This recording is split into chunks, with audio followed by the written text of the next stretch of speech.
Chapter 13, Deep Magic from the Dawn of Time. Now we must get back to Edmund. When he had been made to walk far further than he had ever known that anybody could walk, the witch at last halted in a dark valley all overshadowed with fir trees and yew trees. Edmund simply sank down and lay on his face, doing nothing at all, and not even caring what was going to happen next, provided they would let him lie still. He was too tired even to notice how hungry and thirsty he was. The witch and the dwarf were talking close beside him in low tones. "No," said the dwarf. "it is no use now, O Queen. They must have reached the stone table by now." "Perhaps the wolf will smell us out and bring us news," said the witch.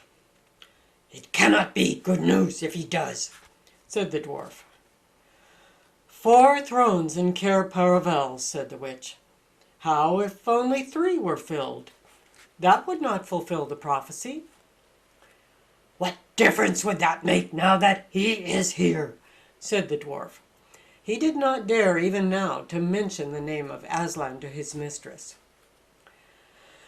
"He may not stay long, and then we would fall upon the 3 at Cair." "Yet it might be better," said the dwarf, "to keep this one." Then he kicked Edmund for bargaining with. "Yes, and have him rescued," said the witch scornfully. "Then," said the dwarf, "we had better do what we have to do at once." "I would like to have it done on the stone table itself," said the witch. "That is the proper place. That is where it has always been done before." "It will be a long time now before the stone table can again be put to its proper use," said the dwarf. "True," said the witch, and then, "Well, I will begin." At that moment, with a rush and a snarl, a wolf rushed up to them. "I have seen them. They are all at the stone table with him. They have killed my captain, Malgrim. I was hidden in the thickets and saw it all. One of the sons of Adam killed him. Fly, fly!" "No," said the witch. "There need be no flying. Go quickly. Summon all our people to meet me here as speedily as they can. Call out the giants and the werewolves and the spirits of those trees who are on our side. Call the ghouls and the bogles, the ogres and the minotaurs.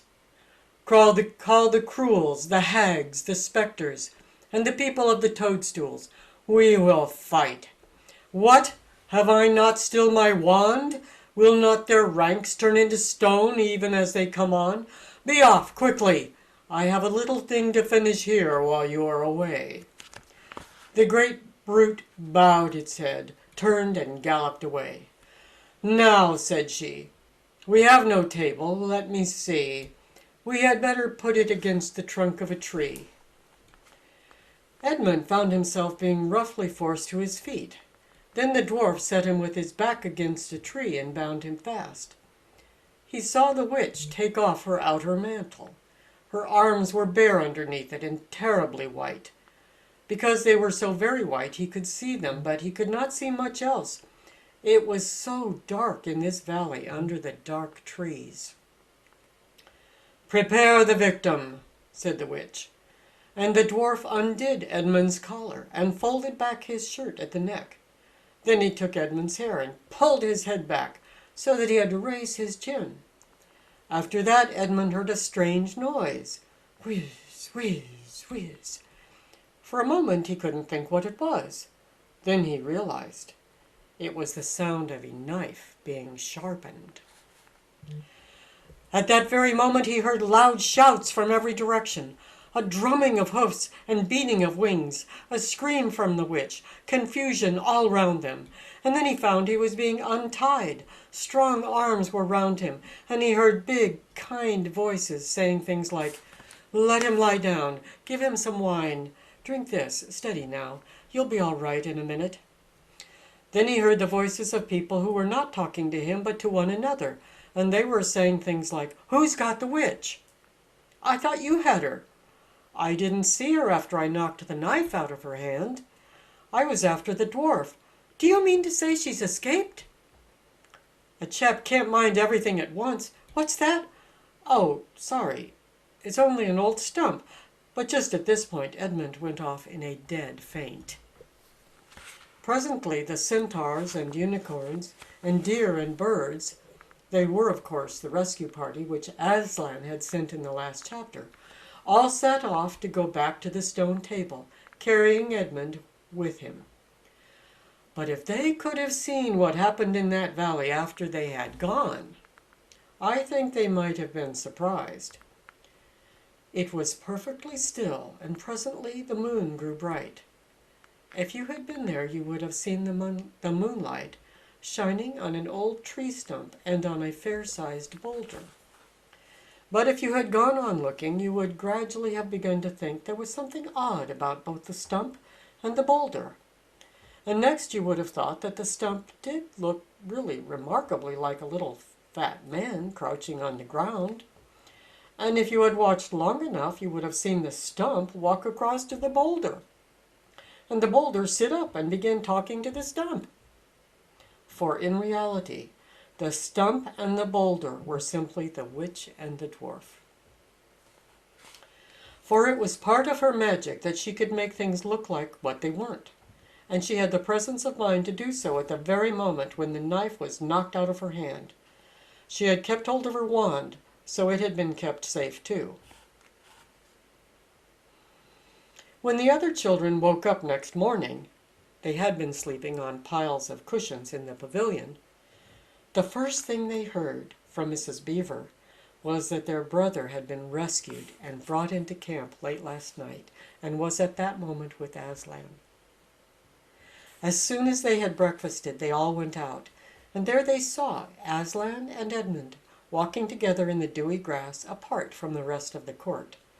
There is no need to tell you, and no one ever heard, what Aslan was saying, but it was a conversation which Edmund never forgot. As the others drew nearer, Aslan turned to meet them, bringing Edmund with him. "Here is your brother," he said, "and there is no need to talk to him about what is past." Edmund shook hands with each of the others and said to each of them in turn, "I'm sorry." And everyone said, "That's all right." And then everyone wanted very hard to say something which would make it quite clear that they were all friends with him again. Something ordinary and natural, and of course no one could think of anything in the world to say. But before they had time to feel really awkward, one of the leopards approached Aslan and said, "Sire, there is a messenger from the enemy who craves audience." "Let him approach," said Aslan. The leopard went away and soon returned leading the witch's dwarf. "What is your message, son of Earth?" asked Aslan. "A queen of Narnia and empress of the Lone Islands desires a safe conduct to come and speak with you," said the dwarf, "on a matter which is as much to your advantage as to hers." "Queen of Narnia, indeed," said Mr. Beaver. "Of all the cheek!" "Peace, Beaver," said Aslan. "All names will soon be restored to their proper owners. In the meantime, we will not dispute about them.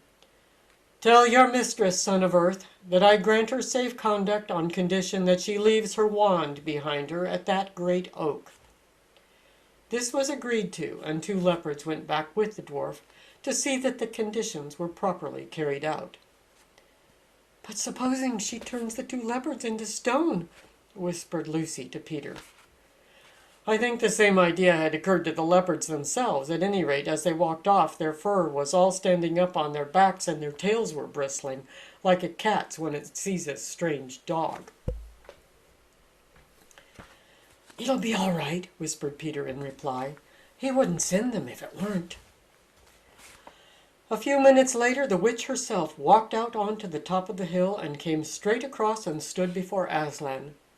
The three children who had not seen her before felt shudders running down their backs at the sight of her face, and there were low growls among all the animals present. Though it was a bright sunshine, everyone felt suddenly cold. The only two people present who seemed to be quite at their ease were Aslan and the witch herself. It was the oddest thing to see those two faces, The golden face and the dead white face, so close together. Not that the witch looked Aslan exactly in his eyes. Mrs. Beaver particularly noticed this. "You have a traitor there, Aslan," said the witch. Of course, everyone present knew that she meant Edmund. But Edmund had got past thinking about himself after all he'd been through, and after the talk he'd had that morning. He just went on looking at Aslan. It didn't seem to matter what the witch said. "Well," said Aslan, "his offense was not against you." "Have you forgotten the deep magic?" asked the witch. "Let us say I have forgotten it," answered Aslan gravely. "Tell us of this deep magic." "Tell you?" said the witch, her voice growing suddenly shriller. "Tell you what is written on that very table of stone which stands beside us? Tell you what is written in letters deep as a spear is long on the firestones on the secret hill? Tell you what is engraved on the scepter of the emperor beyond the sea? You at least know the magic which the emperor put into Narnia at the very beginning.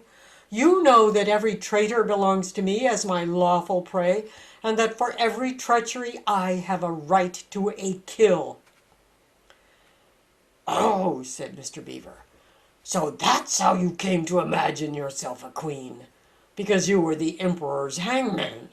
I see." "Peace, Beaver," said Aslan, with a very low growl. "And so," continued the witch, "that human creature is mine. His life is forfeit to me. His blood is my property." "Come and take it then," said the bull, what the man said in a great bellowing voice. "Fool," said the witch with a savage smile that was almost a snarl. "Do you really think your master can rob me of my rights by mere force? He knows the deep magic better than that. He knows that unless I have blood, as the law says, all Narnia will be overturned and perish in fire and water." "It is very true," said Aslan. "I do not deny it." "Oh, Aslan," whispered Susan in the lion's ear. "Can't we, you won't, will you? Can't we do something about the deep magic? Isn't there something you can work against it?" "Work against the emperor's magic?" said Aslan, turning to her with something like a frown on his face. And nobody ever made that suggestion to him again. Edmund was on the other side of Aslan, looking all the time at Aslan's face. He felt a choking feeling and wondered if he ought to say something, but a moment later he felt that he was not expected to do anything except to wait and do what he was told. "Fall back, all of you," said Aslan, "and I will talk to the witch alone." They all obeyed. It was a terrible time, this, waiting and wondering while the lion and the witch talked earnestly together in low voices. Lucy said, "Oh, Edmund," and began to cry. Peter stood with his back to the others, looking out at the distant sea. The beavers stood holding each other's paws with their heads bowed. The centaurs stamped uneasily with their hoofs. But everyone became perfectly still in the end, so that you noticed even small sounds like a bumblebee flying past, or the birds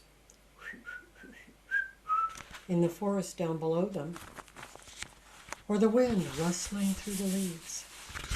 And still the talk between Aslan and the White Witch went on.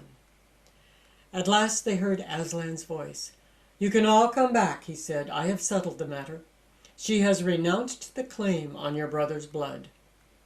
And all over the hill there was a noise as if everyone had been holding their breath and had now begun breathing again, and then a murmur of talk. The witch was just turning away with a look of fierce joy on her face when she stopped and said, "But how do I know this promise will be kept?" "Arr!" roared Aslan, half rising from his throne, and his great mouth opened wider and wider, and the roar grew louder and louder. And the witch, after staring for a moment with her lips apart, picked up her skirts and fairly ran for her life. Join me for chapter 14. The triumph of the witch.